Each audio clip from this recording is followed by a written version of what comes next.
Hey, it's Leah, the Mystic Autistic, and here we are at the third episode of Empower Your Magical Self, the place where we talk about magic and empowerment, all kinds of fantastical stuff. Today, my marvelous, incredible guest is the Money Witch. You may know her from her book, Money Magic. She is a force to be reckoned with, and she has a lot of wonderful information to teach us, and she's brilliant. So stay tuned for the third episode of Empower Your Magical Self. Today, my guest is Jessie Susannah Karnatz, aka the Money Witch. She brings capitalism-critical, shame-free education to healers, hustlers, and creatives in order to catalyze change in their financial lives. She believes healing our finances will bring blessing to our lives, our lineages, and our communities. She offers education, money magic products, and intuitive financial coaching online and in the Bay Area on unceded Ohlone land. And she does it all with impeccable business lady style.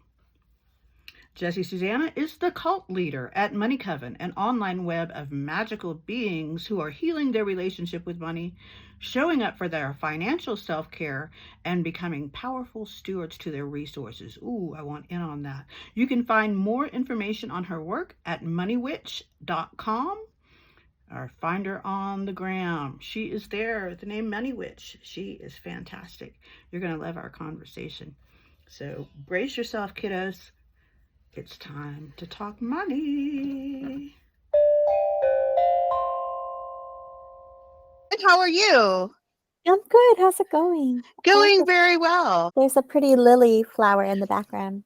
Well, I make a little crown for myself every season, and it's very tacky and it's very cheap, but this is my summer crown. I love it. Thank you. It's one of my big seasonal things. It's just dollar store stuff, but it's my big exciting thing I do at the start of every season. So I'm about to start my equinox crown this week. It is, love your book, love your Barbie Money Witch stuff, love everything about you. Well, I want to start out by introducing you as the Money Witch and as a person who I really look up to, and to say that I have a lot of my own issues around money, but that's not what this is about. I want to share with people who already know I'm an autistic woman. I'm 50 years old, and I was diagnosed 48 years ago. When I was 48, 2 years ago. So this is a new thing for me, and it has been very empowering to me to make this discovery about myself and to be able to come out of the closet in a way. I'm very open about my witchcraft and my witchiness, and have been. So I've never really been in the closet about that. But I had always known that there was something kind of different about me, and I had not been able to put my finger on it. I'd been diagnosed as depressed, anxious, never been able to hold a job, hold a relationship. And now that I have this missing piece in my life, I feel like I've been given like a magical power. So that's what this podcast is about. It's about helping people who maybe for whatever reason lost in the world. Maybe they don't even know they're lost, don't know why they're lost, but helping them find their way and find their power, which is what your work has done for me, has really helped me empower myself. I really am getting there. Oh, it's a process for sure. And one thing that is different about you, so many different things about you, I want to read a quote from you from your book. And this is a direct quote from this beauty sitting in front of me. You may feel that the challenge of separating the organization of your personal finances under a capitalist system from your disgust toward capitalism is impossible. Yes, that is something that I have struggled with, and I would like for you to just kind of open up about that for those of us who see ourselves as very much outside the system. Yeah, I think it is very understandable and very, sane or whatever to not want to get close to money because of the economic paradigm that we're living within. And also, I want to remind people that not showing up for your personal finances does not take you out of capitalism, and it also doesn't do anything to undermine or destroy capitalism. So it really is just a bit self-harming, you know? And in the long run, if you look at it just from a practical perspective, a lot of times being not very present with your personal finances, checked out with your personal finances, means you're kind of more beholden to capitalism and also contributing more, right? Maybe you're paying more late fees, overdraft fees, paying the IRS interest on a payment plan, those kinds of things, right? So, and and they don't care. You know what I mean? Like the overlords of capitalism like aren't impacted by your lack of empowerment, right? Except in their capacity then to not have to grapple with you for power. It's very easy for them to take power when we're not also trying to take power.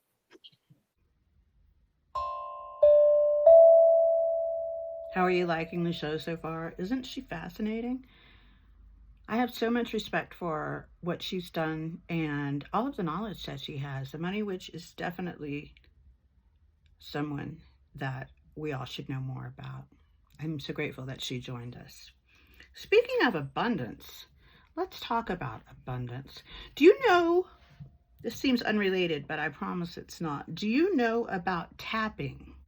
Not tap dancing, not tapping, a tree for maple syrup or anything like that. It's just tapping. It's literally just tapping on yourself.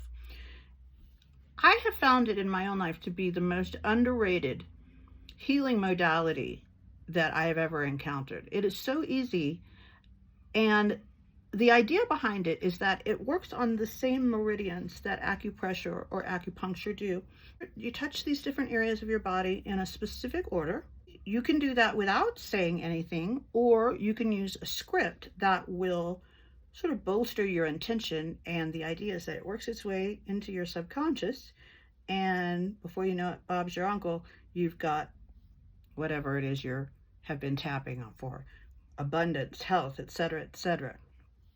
So it's super, super easy. And I'm going to walk you through a really short little sequence. The first thing you do when you tap is you tap your crown. You can use both hands or just one hand. Then you tap right between your eyes and a little up, where we traditionally think of the third eye as being. And then on the outside corners of your eyes. And then right beneath your eyes. Then beneath your nose. Then beneath your lower lip. Then on your temples. Then beneath each arm.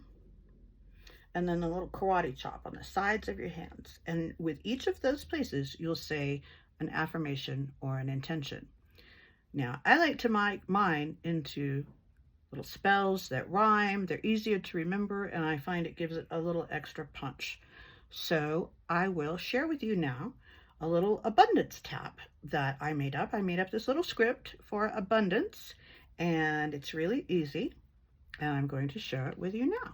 Okay, so we're going to start with the crown and say, the energy of abundance flows through my life with ease. Third eye, money flows to me quickly and comes with every breeze. Temples, the universe provides everything I desire. Under eyes, money's drawn to me like a moth to a fire.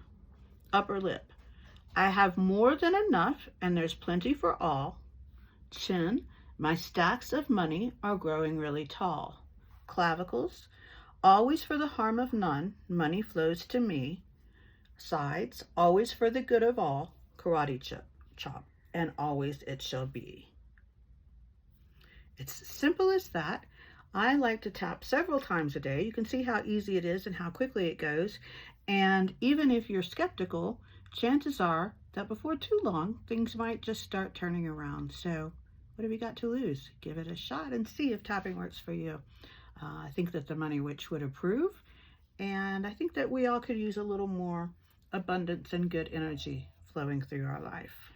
So let's get back to the interview. Now is part 2 of The Money Witch on Empower Your Magical Self.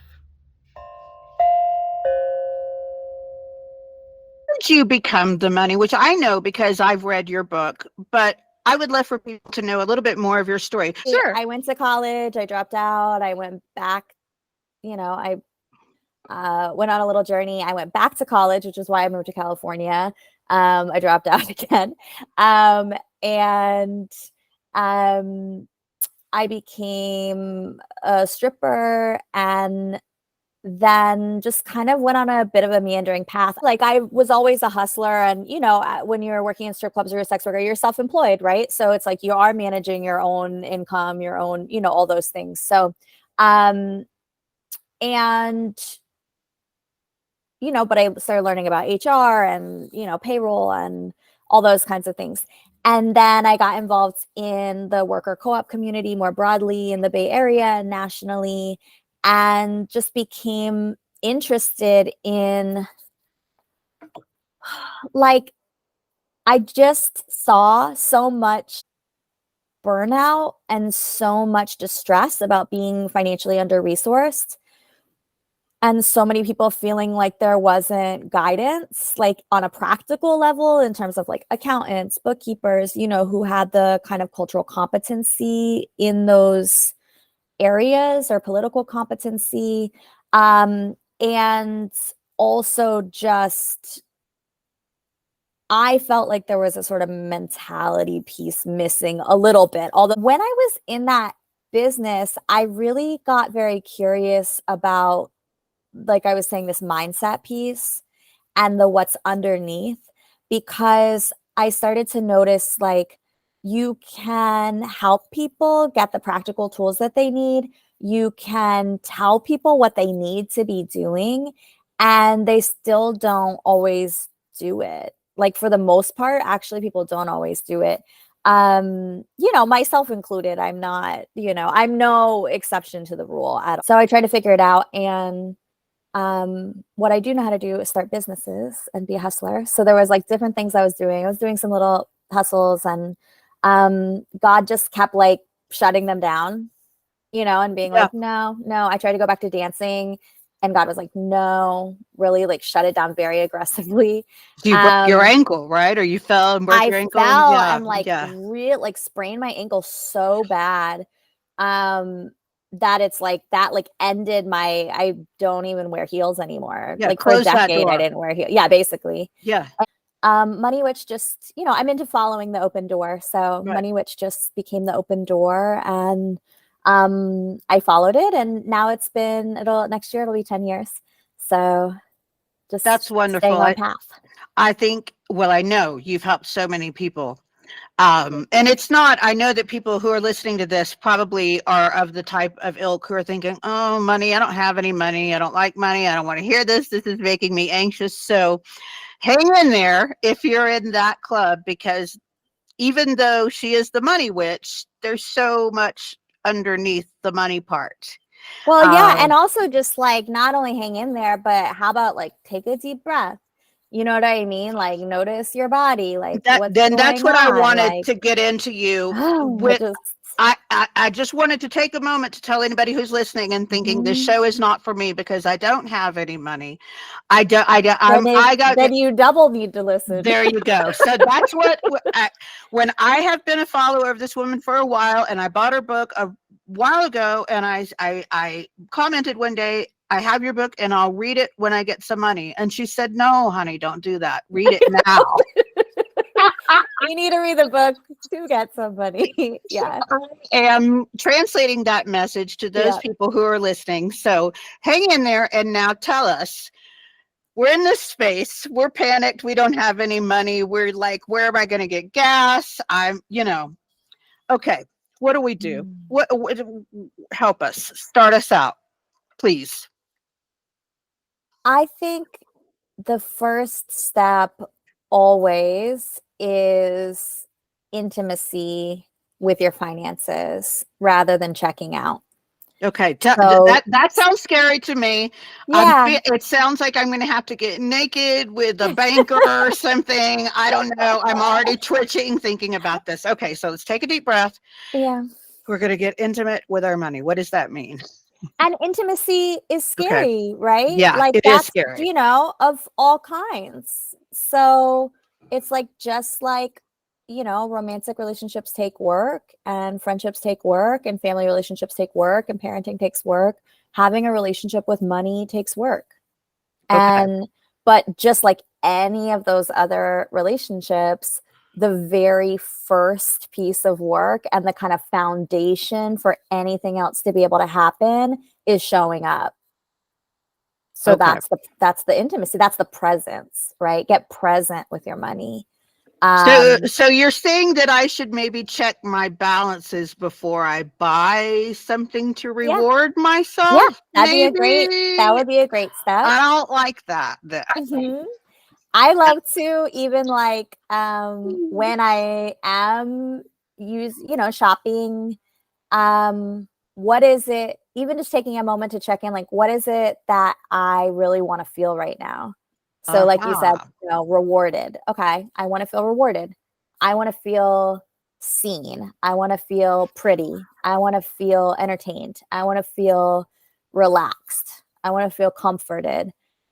Just building that self-awareness, which is really what relationship does for us. It's like when we are in relationship to whatever it is, right? We learn about ourselves. So it's like, okay, and it doesn't even mean you have to immediately do something different. I feel like a lot of people get afraid of like, kind of like, I don't even want to face the information, because as soon as I face the information, I'm going to have to do something different. Yep. So number one, that's like a maturity thing, right? Yes, it So is. because maturity is there's an immaturity in the statement and the feeling, and not immaturity with judgment, but just like an actual, just the reality of it, right? Oh, I'm gonna have to. Mm-hmm. No Nobody one's wants to have to do but anything, no one's right? making you do Yeah. anything. You're an adult. Right. You know what I'm saying? I'm gonna have to, because if I don't, then I'm being, like there's these external I'm a bad person, I'm irresponsible, I'm whatever. It's like, actually, when we're mature, we're making decisions for ourselves. So it's more like, it's not like, if I have the information, I'm gonna have to. It's when I get the information, then I get to start choosing intentionally what I want to do, instead of just being driven by my impulse. Yeah. So I can still choose, like I can take a second and be like, what do I want to feel right now? I want to feel rewarded. Sometimes I say, there's a second question, which is like, is there a more holistic or even a cheaper way to get this need met? Mm. And Mm-hmm. maybe there is, and maybe there isn't. Maybe I'm like, actually in this moment, like this last week, I was super tapped out. It's a holiday. It's been, 2 holidays for us. I had my son full time for a couple weeks, which I don't usually. Usually his dad has him half time. I was like in a big sales push for, my money coven program. I was doing some writing pieces. It was just like my dad was stressing me out, all this stuff. And so, there's a number of times this week where I'm like, yeah, I'm just buying food out every single meal. You know what I mean? Like whatever, like I'm not going to stress about like making sure I cooked stuff and brought it with that. Like, it's just like, because I'm like, that's what I choose now, because that's what I have capacity for. Right.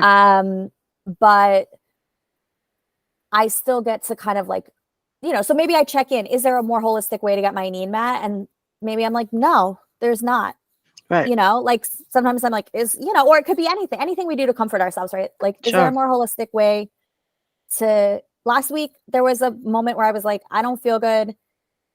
This week is so stressful. It was right after therapy. I got really upset about something and I had to do something else in like 2 hours. And I was just like, the best way to meet my need in this moment is actually to eat ice cream and sit on the couch for an hour, and it's just like, okay, I don't have to be like, oh, well, I could do yoga, or I could, you know what I'm saying? Right. Like, it's like, Right. you know, you can choose, but maybe there's something where you're like, oh, actually, there is a cheaper way I could do this, or actually, there is a more holistic way that I could do this. Maybe I just want to feel seen, and actually, I could just call my friend, or, Mm-hmm. you know, I want to feel comforted and held. I could buy this thing, but also, like, I could go home and take a bath, you know, Mm-hmm. or Mm-hmm. I could like cuddle up in my blanket, or I could, you know, I want to be entertained. Instead of online shopping, I could watch a movie that I already Right. paid for because I already paid for the subscription, or, you know, whatever it is. It Mm-hmm. just gives you options. So you get to choose. You're the adult, you're making the choices, and it's for your own self-care. And that maturity shift to being like, self-care is not something that we have to do to please someone else, and especially finances, right? We're not doing our finances better because we want our parents to be more proud of us, or the IRS, or some random banker, you know, Right. idea, or Suze Orman, or whoever, you know, to Right. be like, you're a good person. We're doing it because it has real impact in our life, and it's helping us align our actions with our priorities and our desires and our values. And we deserve to live a life where we actualize our dreams. And it's like the only way we can actualize our dreams is by taking responsibility for them. And that's that kind of maturity piece of like, actually, this is mine. There's so many things in adulthood where we're like, this sucks that I have to take responsibility for Mm-hmm. this, Right. whether it's childhood trauma, whether it's systemic, you know, it's like, this is not really like, I didn't make myself be in these circumstances. And yet here I am. Mm-hmm. You know, that's the worst part of adulthood, truly. But we also know, like, if we want to actualize our dreams, we just have to take responsibility for where we're at and do whatever we can do to get where we want to go. Yeah. And I think a lot of it, and your book touched on this so much too, is deciding where is it you want to go. Mm-hmm. Because so many times I think if we think, well, because we're under so much stress and we've got so many responsibilities and we've got all this information and you need this and you need to be this kind of person, da, da, da, da, da. So somebody says, what is it you want? Well, it's so often we just say, well, I want to be rich. I want money. Mm-hmm. But then if you stop and ask yourself why, so often, personally for me, it comes down to safety. I want to be safe, Mm-hmm. basically. I want to be comfortable and safe, and I don't want to be freaked out when I get a cold or my car gets a tire. So it's not really for me about being rich. Yeah. It's being safe. Yep. And I think it takes some time to really be able to calm yourself out of that money fever. To not use, no, I just want the money. I just want the money, you know, as opposed to the safety, the comfort, whatever, as you were saying, those things, those needs that you can reward and provide for yourself without. And then, yeah, putting some real numbers on it. You know what I mean? Like, okay, well, what, there is numbers that are enough, you know? So it's like, okay, safety. What does safety mean to you specifically? Do you know what I mean? Does it mean being able to rent wherever? Does it mean you want to be able to buy a house? Does it mean having, you know, 6 months of emergency funds? Does it mean, you know, having $4,000, you know, tucked to the side just in case something comes up? Like, what does that look like? And then what needs to happen in terms of earning and saving and, you know, investing in those kinds of things in order to make that happen? Because when we don't add the numbers into the mix, even if we are doing the mindset work and we're doing the kind of manifestation, it's so vague. You know, like, I want to make more money. I want to be rich. I want to be safe, you know, financially safe. It's like, okay, how are you supposed to implement that plan? How are you as a person supposed to create like strategy and tactic around that? You know, if you got hired for a job and they were like, your job is to like make the organization safe, that's your job description, you'd be like, okay, well, and you know, and it's like, you would start breaking it down. Like, we need to figure out exactly what that means, you know? And It's like you have to give that to your own life. Like, we need to figure out exactly what this means. And then we need to figure out what needs to happen to get us from point A, where we don't feel safe, to point B, where we do feel safe. And, you know, what's the path to get there? And like you were saying, that's part of the book, right? It's like, Right. you know, it's a 7-step system to healing your finances. So it's like, you know, acknowledge and kind of like get ready to change, like be like, I want to do this. I can do this. Figure out where it is you want to go, figure it out where you are now so that you can like create that strategic path forward. And then there's this acknowledgement, right? Of like, once you get on the path, like if it was that easy, we would have already done it. Right. So once you get on the path, you're going to encounter experiences that show you why you got off the path, maybe some other time when you were trying to go down that path, right? Yeah. And those are kind of like your blocks and your, you know, your traumas. Just I just say like your opportunities for healing, because I do think that the human life is very like healing focused, or I'm a very like healing centric person. So I feel like, you know, opportunities for healing present themselves ongoingly. And healing through those things allows there just to be like way less roadblocks on your financial road. Yeah. So what would a woman, let's say a woman in this case, do if she's she's just barely making ends meet, right? She's just got like $100-200 left after everything's paid. And she's thinking, there's no way I can ever, you know, this is the grind. This is it. I can't even step out of the grind to get into a better grind. Yeah. Where could she even start? I feel like with this, it's just reminding me of somebody, a client of mine, one-on-one client of mine. We were talking about this last week, as she was saying, she feels like she has a belief from childhood, like, I have to do this certain amount of work to earn this certain amount of money. Yeah. So, you know, and people are different, right? So I'm like, I don't know. It depends on, you know, the journey that this woman has been on. But I feel like that might be one place to start, is to like, if there's a belief like nothing different than this can happen, you know what I mean? Like, I'll never be able to have a job that's not just me working, you know, 50 hours a week and making, you know, just enough to pay my bills. Like, okay, where does that belief come from? Right. And what is it that stops you from having faith? Because faith is trust in something that we haven't seen evidence for, right? Okay. Yeah. So, okay, you've seen a bunch of evidence to show you that this is how it's going to be for you, because that's how it has been for you. Maybe that's how it was for your parents. Maybe that's how it is for your cousins, you know? But there's so many different human experiences in the world, right? When we get stuck in thinking that the experience that we have had is the truth, it's just not even logically, you know, logically, it's not the only truth. That's what has happened. Right. But part of the work then is that creative imaginal work of like, okay, can I imagine something different for myself?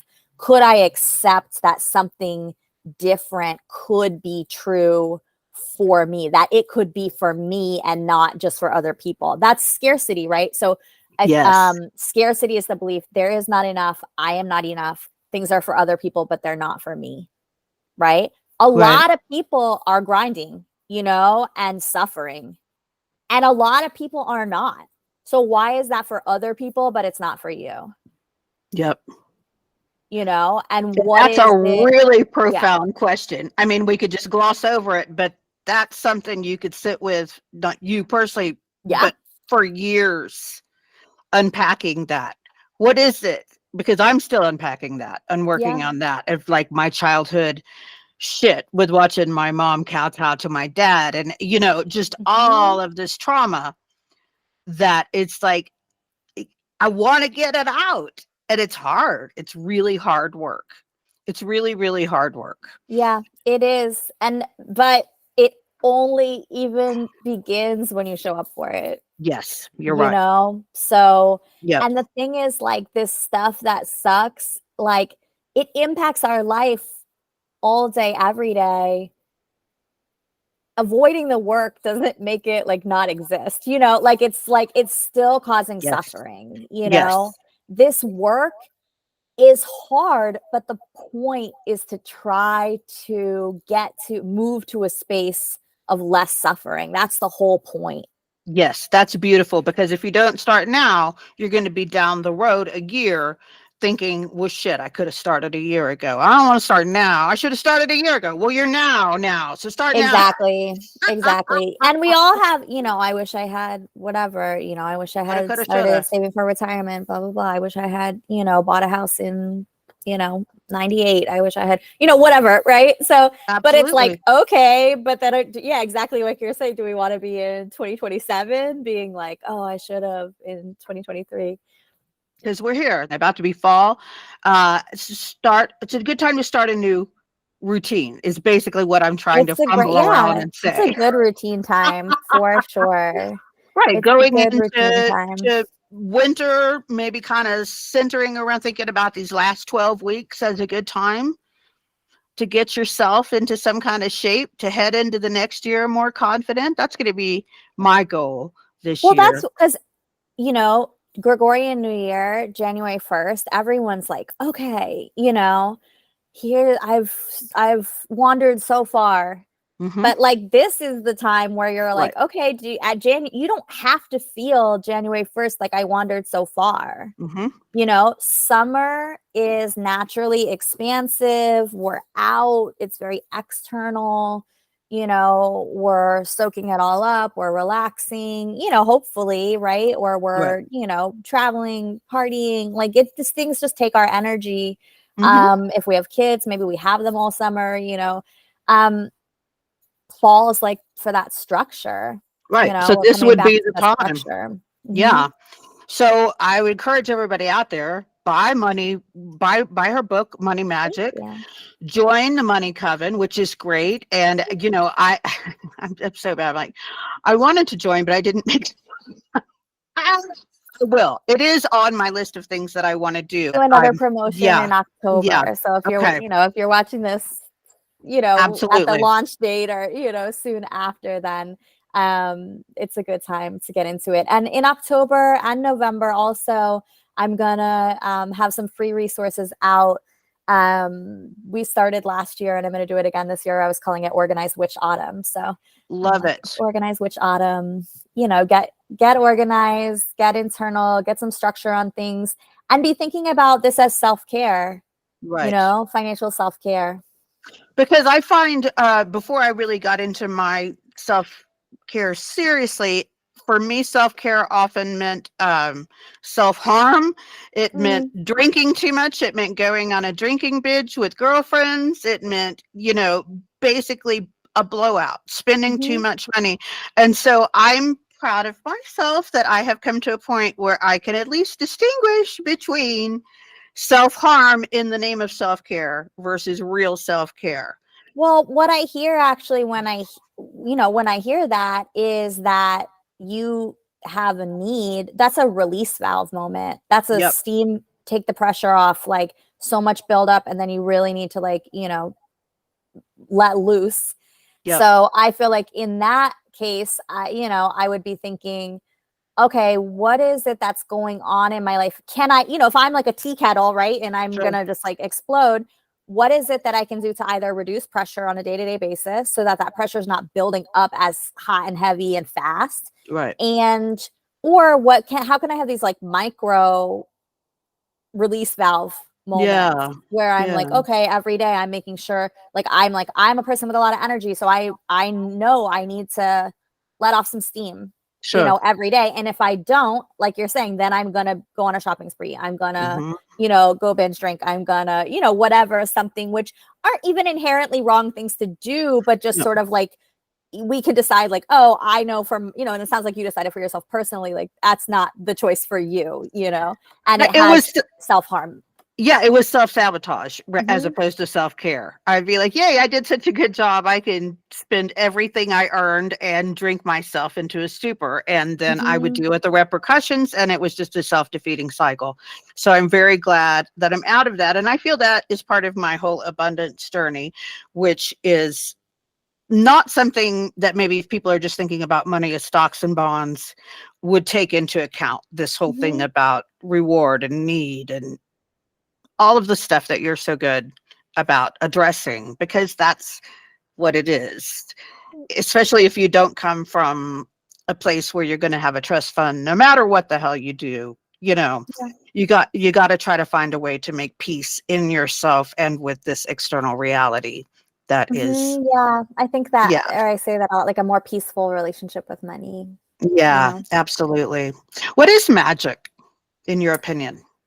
Magic is taking responsibility for yourself as an energetic entity Yes. and then using that intentionally, sort of Okay. understanding the way that if I'm an energetic entity, I have to acknowledge both that I am powerful, right? Which, Right. like we said, it can be a very casual statement, but do you really feel it? Yep. And are there any parts of you that are invested in not being powerful? Yeah, You that's a good know, one. Yeah. and then in some ways we're back to that responsibility piece, because if you're powerful, then you have responsibility to yourself and you also have responsibility to the collective. Yes. So it's Yes. like, okay, if I take responsibility for my own power and I start using it in intentional ways, that's what I think magic is. And then I also think, when we're acknowledging ourselves like that, then we acknowledge that all entities have an energetic power Yeah. and we can ally with them or ask them to ally with us in our intentions. So that to me is like, I'm setting my intention, I'm putting my energy behind my intention. Maybe then I'm asking a certain crystal or a certain plant or a certain bird or a god or goddess or an ancestor or Mhm. whatever to ally with me in aligning my energy, or I'm working with my coven and we're all aligning that energy together and using the power of the group. So, yeah, that's my definition of magic. So basically, we're all energy, right? Mm-hmm. Everything is energy. Yeah. Yeah. And so, magic, I'm just going to underscore what you said because I think it's so beautiful, is the intentional uh, manipulation. It's a weird word. It has a Yeah, heavy, it does yeah, have a weird connotation. yeah, I agree with you that that's the word though, because yeah. So you you know use your hands, yourself, exactly, yeah, you're you're making manifesting. it happen. Yeah. Yeah, yeah, yeah. I agree because I think that, and other folks who I've talked to on the podcast who have been my guests have agreed that magic has this big, almost Disney-fied Hollywood kind of a thing around it that people, gasp, but really magic is so simple and is really the most elemental, energetic thing that there is, and it's equally available to everybody. Right. Well, it's just like not giving your power away. I actually was writing a Yes. piece this week about capitalism and money magic and the difference between like religion and magic. And, there's a lot of investment in us as individuals not standing fully in our power. Oh, yes, there is. Talk more about that, please, if you It, would. Yeah. it's sort of, we're back to what I was saying at the beginning, where it's like, if we're not powerful, it's a lot easy for people who want to take power to swoop in and do whatever they want, Right. Hmm. And in the piece I was writing, I was saying, the difference between religion and magic is, and witchcraft. I think I was, kind of saying, right? Which I Right. think witchcraft, paganism, brujeria, like all these terms have been just used as dumping grounds for like, Hmm. it's for unsanctioned dealings with the supernatural, Okay. right? Good. I like So that. Yeah. religion says like, this is a sanctioned it's sort of like builds a fence around like a piece of the immaterial world and says like, these are sanctioned dealings with the supernatural, with the immaterial. Anything outside of this fence is unsanctioned. But when we're talking about sanction, we're talking about state power. Yeah. Right. So we're saying it's illegal or it's whatever. And a lot of things get dumped in there, not, in witchcraft, not just, magic, but all these folk practices, and essentially like any indigenous practice that the state power has interest in marginalizing, right? Gets kind of dumped into the sphere of magic, right? And that's why any of us who are in touch with magic are able to say like, actually a lot of what's in here is really just basic household stuff, cultural practices, that are intuition. Intuition. That's just about being like, hey, remember, like we're all players in the way that things go down energetically. And that feeling of like, oh, you have to ask, Big Daddy in the sky or whatever, or Big Daddy in the White House or whatever, like, if this is okay or not. The internalization of that's what makes us forget that, like, we're actually allowed to just be in our power, access energetic power, share our power together, use it intentionally, manipulate the energetic field around us, be in touch with the earth and, animal, plant, all of these like the truth, right? Relatives and friends of ours. Yeah. The natural truth, right? Yeah. Exactly. It reminds me of like all throughout history, you were talking about religion and how, it was forbidden to learn to read or write by anyone under the power until so very recently, slaveholders, people who own slaves in America, they wouldn't teach them to read or write because that would be their power.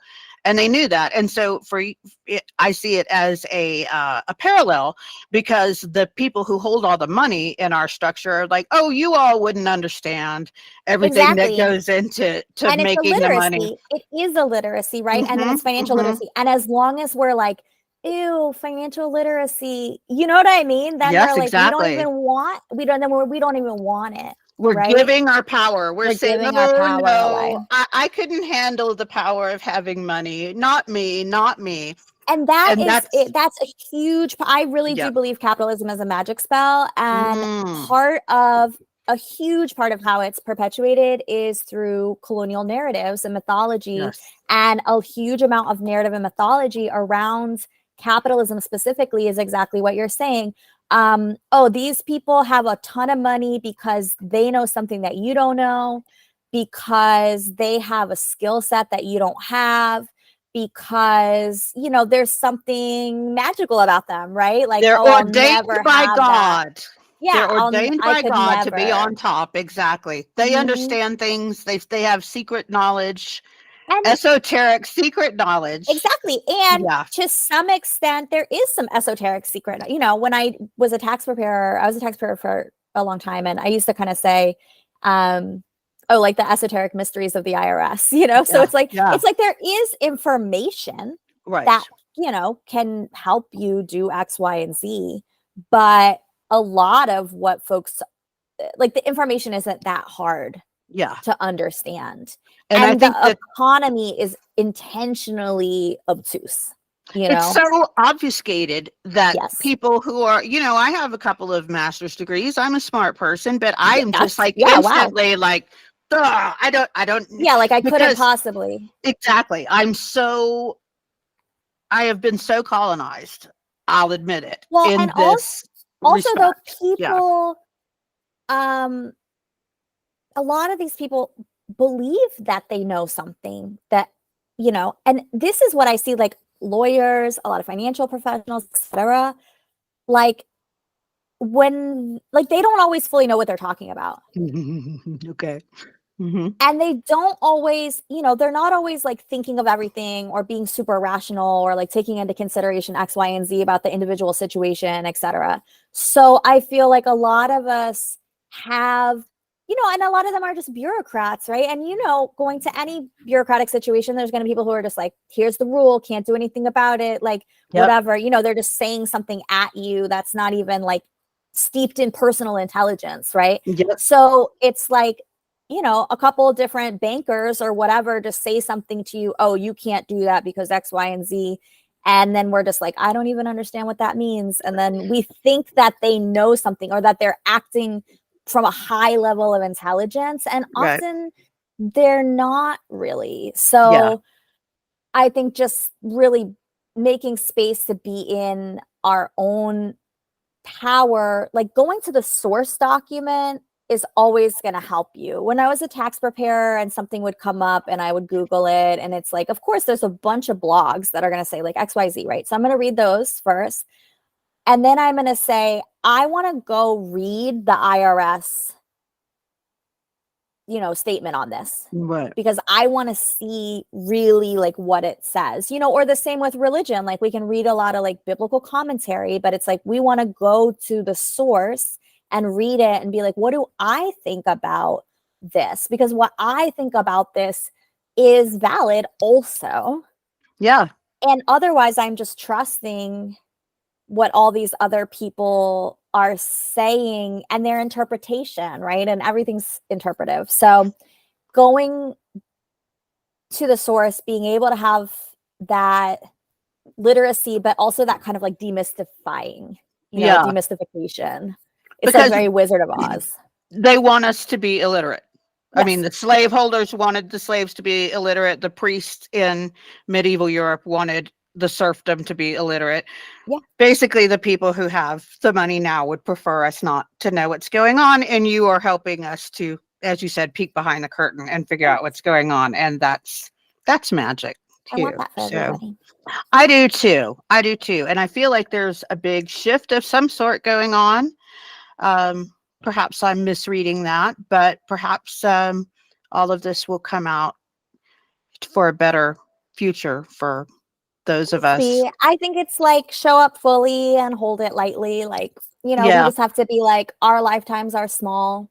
Yeah, you're right. In the line of things. And also like, I have been thinking a lot this year about how, we talk a lot personally and individually about how our healing processes aren't linear.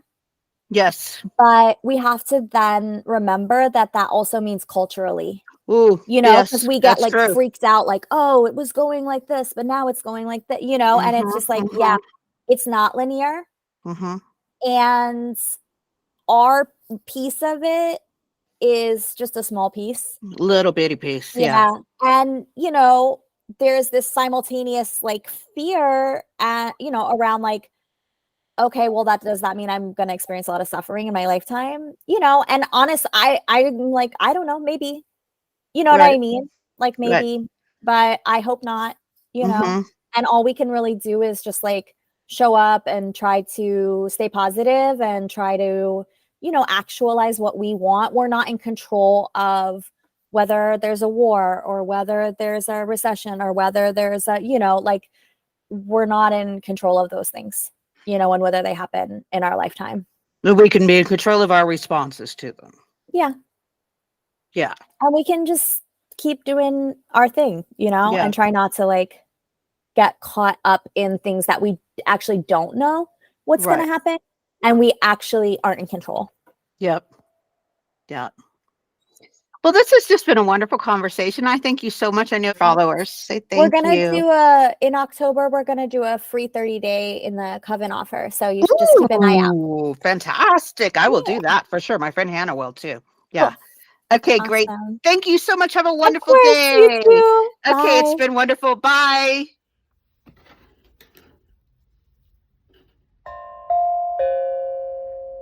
That is it for today's show. What did you think? Episode 3 on the books now. Thank you so much to Jessie Susannah, the Money Witch, for coming through and giving us all this wonderful inspiration, for bringing all this abundance into our lives. And I hope that you have enjoyed the show, and I hope that you will be back next week. And in the meantime, of course, I hope and I believe that you will empower your magical self. Thanks for joining us. See you next Wednesday.